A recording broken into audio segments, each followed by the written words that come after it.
وحكايتنا بتبدأ بموت مارلي شريك سكروج، وبيمضي سكروج على شهادة وفاته، وبكده بيبقى سكروج هو المسؤول عن المكتب لوحده. وبيكون واضح ان سكروج بخيل جدا لدرجة انه مش بيكون عايز يدفع مصاريف دفنة مارلي. وبنعرف ان سكروج شخص مش محبوب بسبب معاملته القاسية مع اللي حواليه. وبيكون سكروج بيكره كريسمس جدا لان كل الناس بتكون سعيدة فيه الا هو. وبيعدي 7 سنين وبيروح فريد ابن اخت سكروج للمكتب علشان يهني سكروج بكريسمس. بس سكروج بيقوله ان الكريسماس مجرد خدعة علشان الناس تصرف فلوس كتير.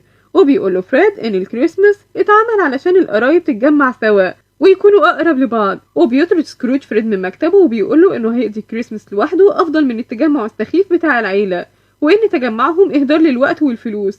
وبعدها بيروح 2 من جميع التبرعات لسكروج وبيقول لهم سكروج انه مش هيتبرع لحد، وان السجون والملاجئ شغالين واللي عايز ياكل يروح لهم. وبيطردهم من مكتبه. وبيطلب بوب من سكروج اجازة علشان راس السنة، وبيوافق سكروج على مضض بشرط ان بوب يجي تاني يوم بدري جدا ويعوض الشغل اللي اتعطل بسببه. وبيوصل سكروج لبيته وبتقع منه المفاتيح قدام باب البيت، وبينزل يجيبها. وبيظهر شبح شريكه مارلي قدامه وبيتخض سكروج وبيقع، ولما بيقوم بيكون الشبح اختفى وبيفتكر انها تهيؤات. وبيدخل البيت وبيولع شمعة علشان يوفر في الكهرباء، وبيطلع اوضته وبيقعد عند الدفاية. وبيسمع صوت بره الأوضة وبيخاف سكروج، وبيقفل باب الأوضة وبيلاقي ان الأجراس بتتحرك لوحدها. وبيسمع صوت حد طالع على سلم البيت، وبيلاقي ان أكرة الباب بتتحرك وبتقع عليه فجأة صناديق مربوطة بجنازير بتعدي من خلال باب الأوضة. وبيلاقي سكروج ان شبح مارلي عدى من الباب ودخل الأوضة وهو متكتف بالسلاسل. وبيسأله سكروج عن سبب ربطه بالسلاسل، وبيقول له مارلي ان السلاسل دي نتيجة عمله في حياته، وانه كان مهتم بالفلوس وبس، وانه من ساعة ما مات وروحه مش عارفة ترتاح بسبب تصرفاته، وانه جاي له علشان يحذره لان سلاسل سكروج اكتر بكتير من سلاسله، وبينصحه انه يعيش حياته وينقذ نفسه. وبيقول له ان في 3 اشباح هيزوروه وانهم فرصته الوحيدة علشان يتراجع عن الحياة اللي هو عايشها، وان ال3 اشباح هتروح له في 3 ليالي ورا بعض الساعة 12 من كل ليلة. وبيمشي مارلي وبيطير من الشباك، وبيبص سكروج من الشباك وبيلاقي ارواح كتير متعذبة بسبب اللي عملوه في حياتهم.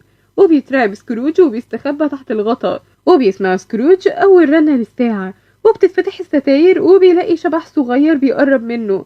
وبيسأله سكروج هو مين، وبيقوله الشبح انه شبح كريسمس الماضي بتاعه. وبيحط الشبح ايده على سكروج وبينقله الشبح للماضي.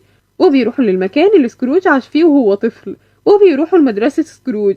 وبيشوفوا سكروج نفسه وهو صغير ومعندهوش اصحاب. وبنشوف سكروج لما بقى شاب، وبتروح له اخته وبتقوله ان باباه وافق انه يرجع البيت بعد ما طرده، وانه مستنيه يقضوا سوا الكريسماس.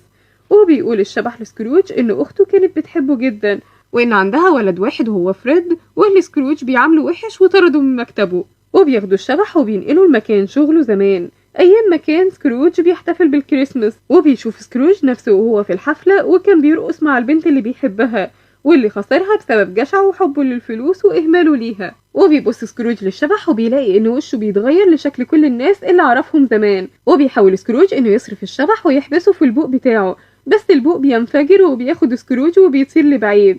وبيقع سكروج وبيلاقي نفسه في بيته. وبيسمع سكروج دقة الساعة التانية، وبيسمع صوت ضحك عالي من بره الأوضة. وبيتفتح الباب لوحده، وبيسمع صوت حد بيندهله علشان يدخل الأوضة. وبيلاقي سكروج الأوضة متزينة، وبيقوله الشبح إنه شبح الكريسماس بتاع الوقت الحاضر. وبيطلب من سكروج إنه يمسك الحزام بتاعه علشان يوريله سكان المدينة وهما بيحتفلوا بالكريسماس. وبينقل الشبح سكروج بين الشوارع المدينة وبيشوف الأطفال وهم بيلعبوا، وبيروحوا البيت بوب وبيشوفوه هو وعيلته وهم مبسوطين إنه هيقضي معاهم الكريسماس. وبيعرف إن تيم ابن بوب مريض، وبتقوله مراته إنها كانت تتمنى تجيب ديك رومي كبير علشان يكفيهم. وبيقول شبح الحاضر لسكروج إن تيم ممكن ما يحضرش الكريسماس مرة تانية بسبب مرضه، وبتكون العيلة مبسوطة بتجمعهم. وبيسمع بوب وهو بيدعيله، بس مرات بوب بتعترض وبترفض انها تدعيله بسبب معاملته لجوزها وبخله. وبينقلوا الشبح لتجمع العيلة في بيت فريد، وبيسمعهم وهم بيتريقوا عليه، لكن فريد بيدافع عنه وبيقول لهم انه بيحب خاله وبيتمنى انه يكون معاه في الكريسماس.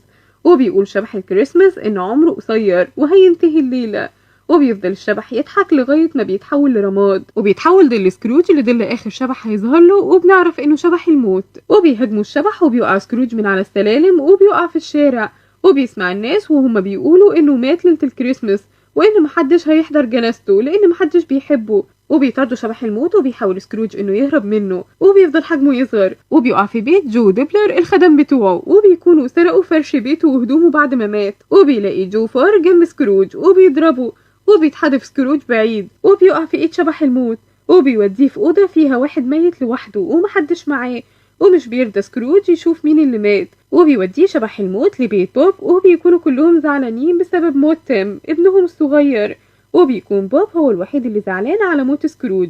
وبيطلب سكروج من ملك الموت يقول له مين اللي كان ميت في الأوضة لوحده، وبياخدوا الشبح للمقابر، وبيوريله ان اسمه هو اللي مكتوب على القبر، وانه هيموت قريب، وانه هيموت في ليلة كريسماس. وقبل ما بيعرف في انهي سنة بيحاول يهرب من قدام القبر، لكن الارض بتتحرك وبتدخله جواه، وبيشوف قبره وهو عبارة عن جحيم بسبب حياته. وبيقع سكروج في القبر، وبيفوق سكروج وهو متعلق في الستاير بتاعة اوضته، وبيلاقي نفسه عايش وما ماتش. وبيفرح سكروج جدا، وبيفهم ان عنده فرصة يغير فيها حياته. وبيفتح الشباك وبيسأل ولد عن تاريخ اليوم، وبيقول للولد انهم في الكريسماس، وبيعرف انهم ما عدوش 3 ايام ولا حاجة، وان كل اللي حصل في 12 ساعة بس. وبيطلب من الولد الصغير يروح لمحل الدواجن ويشتري اكبر ديك رومي عنده، وبيقول للولد انه لو جابه بسرعة هيديله ضعف الفلوس اللي بياخدها. وبيوصل بتاع الدواجن وبيطلب منه سكروج يجهزه ويوصله لبيت بوب، وبيدفع له سكروج تمن توصيل العربية علشان يوصل أسرع. وبيفضل سكروج يتزحلق وبيلعب زي الأطفال، وبيروح يغير هدومه وبيعيد على أهل المدينة، وبيقابل جامع التبرعات اللي طرده من مكتبه قبل كده، وبيعتذر له وبيقول له إنه هيدفع كل التبرعات المطلوبة منه بأثر رجعي عن كل أعياد الكريسماس اللي فاتت.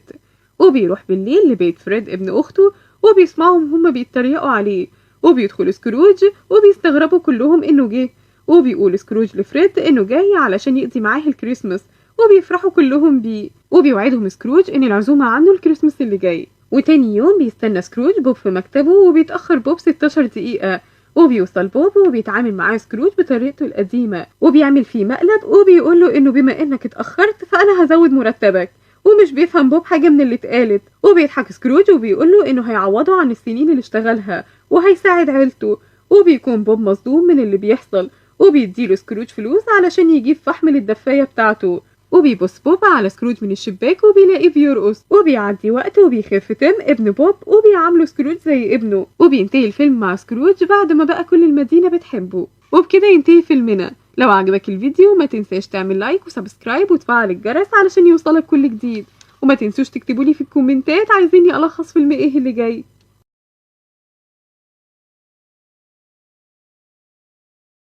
فيلمنا بيبدأ في ليلة الكريسماس، وبنشوف هاري وهو بيغني مع باقي سكان المدينة، وبيحط الطفلين فلوس في الوعاء بتاعهم. وبنشوف سكروج وبيكون ماشي وهو غضبان وبيوقع وعاء الفلوس بتاع الطفلين، وبيحاول تيمي الطفل صاحب الوعاء انه يجيب الفلوس، بس بتقع الفلوس في الصرف ومش بيقدر يجيبها، وبتزعق اخته لسكروج واللي مش بتكون عارفة ان هو، واول ما بيبصلها بتتأسف له. وبيكمل سكروج طريقه لمكتبه، وبيشوف ابن اخته هاري وبيحاول يتهرب منه، بس هاري بيقدر انه يوصله وبيهنيه بالكريسماس. وبنعرف ان سكروج مش بيحب هاري ولا بيحب يقابله، وبيبص في الساعة بتاعته اللي بيكون مكتوب فيها جملة من اجل سعادتنا، وبيكون غضبان، وبيقول لهاري ان وقته انتهى وبيسيبه وبيمشي. وبيقابلوا في الشارع 2 من جامع التبرعات، لكن سكروج بيقول لهم انه ممكن يبلغ عنهم الشرطة لانهم مش معاهم تصريح وبيعملوا له ازعاج، وبيسيبهم هم كمان وبيمشي. وبيوصل سكروج لمحل واحد اسمه جينكيز، وبيطلب منه الفلوس اللي عليه واللي بيكونوا 25 جنيه، وبيقوله جينكيز انه مش معاه فلوس، وبيديله سكروج مهلة يومين، وبيقوله بدل ما كانوا 25 بقوا 50، وبيوافق جينكيز لانه يومين افضل من مفيش. وبيوصل سكروج لمكتبه، وبيكون مكتب متخصص في إقراض المال بتاعه هو وشريكه السابق مارلي، واللي بالمناسبة بيكون مات من كذا سنة. وبيدخل سكروج مكتبه وبيقفل الباب جامد، وبيتخض سكراتشد، وده بيكون سكرتير المكتب، وبيوقع علبة الحبر بتاعته، وبيقول سكروج انه هيخصم تمن الحبر من مرتبه. وبيدخل لمكتبه وبيلاقي هاري والكلبة بتاعته وصلوا قبل منه، وبيطلب منه هاري نفس الطلب بتاع كل سنة، وهو انه يجي تجمع العيلة ويحتفل معاهم بالكريسماس. لكن سكروج بيرفض وبيقوله إن الكريسماس إهدار للوقت والفلوس وإنه بيكره الكريسماس، وبيقوله هاري إنه خاله وهو بيحبه وإن زوجته نفسها تتعرف عليه وإن الوحيد اللي فاضل من عيلة مامته اللي ماتت وهي بتولده، وأكيد مامته متضايقة من علاقتهم الجافة وبعدهم عن بعض حتى في الكريسماس. وبيفضل سكروج يلوم على هاري وبيفكروا إن جين أخته ماتت في ليلة الكريسماس وهي بتولده، وبيطرده من مكتبه وبيقوله هاري إنه مرحب بيه في أي وقت. وبيدخل كراتشد وبيستأذن سكروج إنه يمشي وبيطلب منه مرتبه وبيديله سكروج 5 قروش بدل من 15 قرش، وده بعد خصم 5 تمن الحبر و5 تانيين بدل أجازة بكرة. وبيقول كراتشد بس أنا عندي عيلة، وبيقول له سكروج إنه مش مسؤول عن عيلته وإن عنده أعباء مالية كتير، وبيوافق سكراتشد على مضض وبيهني سكروج بالكريسماس. وبيلاقي أطفاله مستنيين برا وبيقول له تيمي إنه جمع 10 قروش وبيكون واضح إن تيمي تعبان، وبيقول له سكراتشد يتنفس ببطء. وبيبص سكروج من الشباك وبيلاقي إن كل الناس مبسوطة بالكريسماس إلا هو، وبيبص في ساعته وبيشوف جملة من أجل سعادتنا مرة تانية. وبيغضب سكروج وبيقرر إنه يروح البيت وبيقعد جنب الدفاية واللي فجأة بتتجمد وبيظهر منها شبح جاكوب مارلي وبيكون مقيد بالسلاسل. وبيقول له مارلي إن السلاسل دي هي عمله وطمعه أثناء حياته، وبيحذر سكروج إن هو كمان السلاسل بتاعته كتير جدا وإنه مش هيقدر يتخلص منها لو فضل عايش حياته بنفس الطريقة. وبتظهر سلاسل كتير بتقيد سكروج، وبيقول له مارلي إن عنده فرصة يغير حياته للأحسن وإن هيزوره 3 أشباح، الأول الساعة 1 والتاني الساعة 2 والتالت الساعة 3، وإنه لازم يسمع اللي هيقولوه ويتعلم منهم. وبيمشي مارلي وبتيجي الساعة 1 وبتبدأ الأوضة إنها تتهز جامد وبتظهر شمعة في صورة واحدة، وبيسألها سكروج هي مين وبتقوله إنها ممكن تكون أي حد هو عايزه، وبتفضل تغير شكلها لأشخاص مختلفة وبتقوله إنها هتاخده للماضي.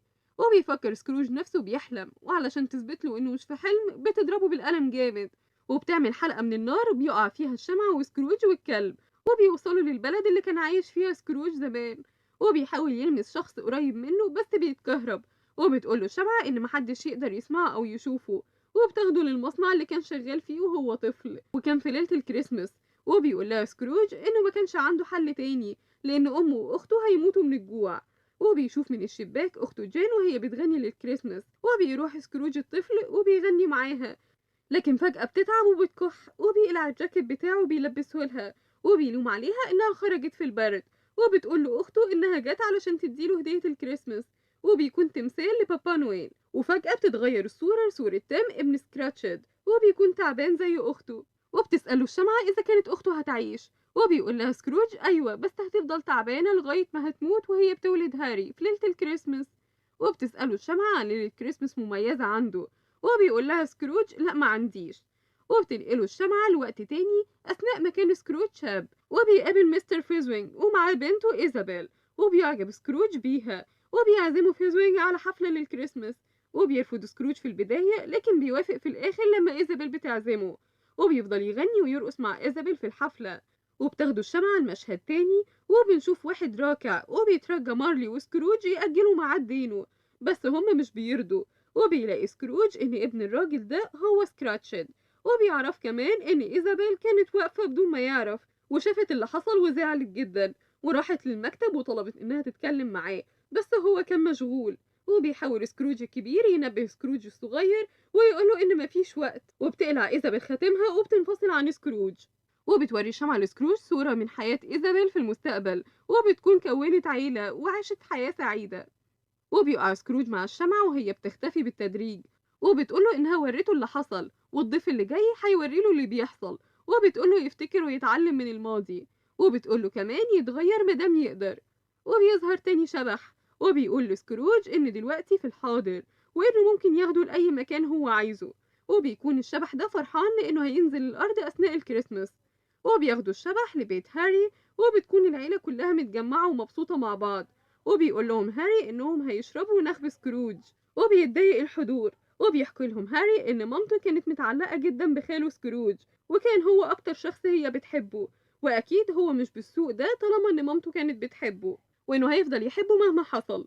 وبيتأثر جدا هاري لوفاة والدته وبتواسيه مراته، وبيهنوا الحضور بالكريسماس. وبينقلوا الشبح لبيت سكراتشد وبيتفاجئ سكروج بعدد أطفاله وبأسرته الكبيرة واللي ما كانش يعرف عنها حاجة. وبيقول سكراتشد إن الاحتفال ده بفضل السيد سكروج، وبتتعصب زوجته، وبيقول لها إن الفلوس هي اللي جابت لنا الوزة، وبتقول له زوجته إن ده تعبه هو، وبتقول لأولادها إنهم هيشربوا نخب باباهم اللي بيجيب لهم السعادة وبيتعب عشانهم.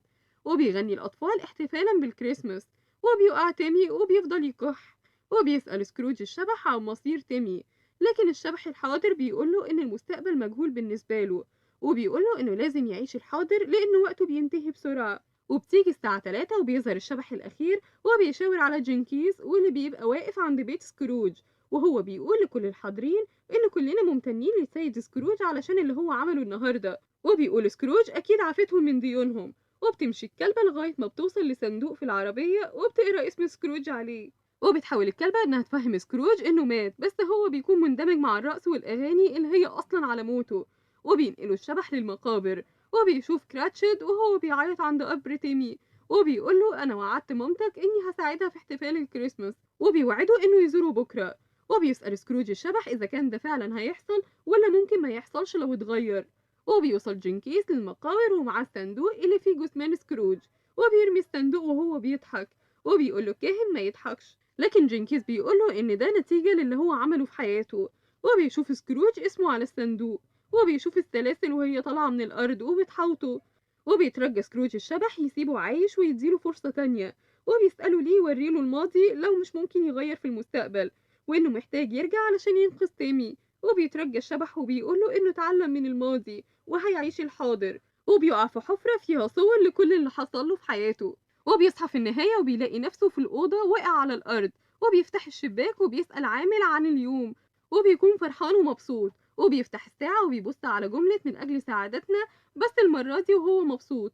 وبيعمل دعاوي كتير وبيطلب من الأطفال إنهم يوزعوهم، وبالليل أثناء العشاء بيوزع هدايا على كل الحاضرين، وبيدي كراتشد عقد شراكة معاه في المكتب، وبيعفي جينكيز من الدين، وبيدي هاري بابا نويل اللي اديتهوله أخته، وبيتبرع لجميع التبرعات بمبلغ مالي كبير، وبيوعدهم إنه هيتبرع بيه كل سنة، وبيغنوا سوا احتفالا ببداية جديدة في حياة سكروج. وبينتهي الفيلم.